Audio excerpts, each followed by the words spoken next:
Buenos días. Vamos a hablar un poco más hoy de los verbos en el imperfecto. I'm going to go over the last two contexts in which the imperfecto will be used. Just to review so far, what we've seen is that we use the imperfecto to talk about repeated actions in the past or something that you used to do in the past.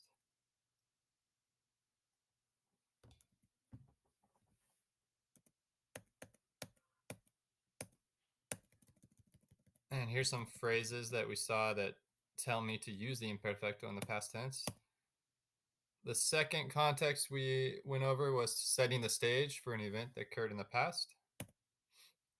And in this case, you're going to have something happening over a period of time when another event happened. So you have imperfecto and pretérito. And then we said to talk about feelings or emotions in the past tense, you're going to use the imperfecto. And for the most part, you use the verbs estar, sentir, ponerse. And one new one for today that we're going to talk about is using the verb ser in the past tense. And we'll use this verb to talk about the characteristics of a person, place, or thing in the past. And that is this verb era. It's one of our irregular verbs. Yo era un niño muy feliz. Anytime you're describing a person in the past, you're going to use imperfecto. The reason why is because when you're describing a person in the past, it's not something that happened in a specific moment. It's a description of something that lasted over a long period of time. And in general, again, the verb you're going to use is ser, which becomes era.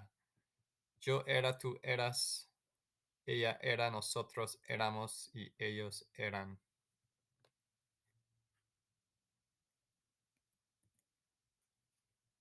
And the last context I'm going to go over for the imperfecto is using the verb tener. We use the verb tener to talk about our age in Spanish. In that case, it's always going to be in the imperfecto. And we use tener to talk about something that you possess. So anytime you talk about age, you're never going to say yo tuve 16 años. You're going to say yo tenía.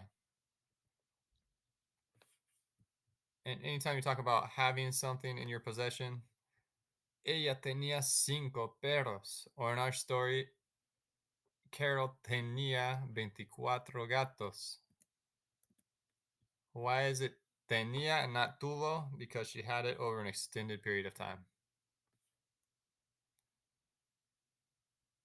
Okay, I have assigned for you today a Kahoot in which you're going to practice identifying whether to use the imperfecto with pretérito.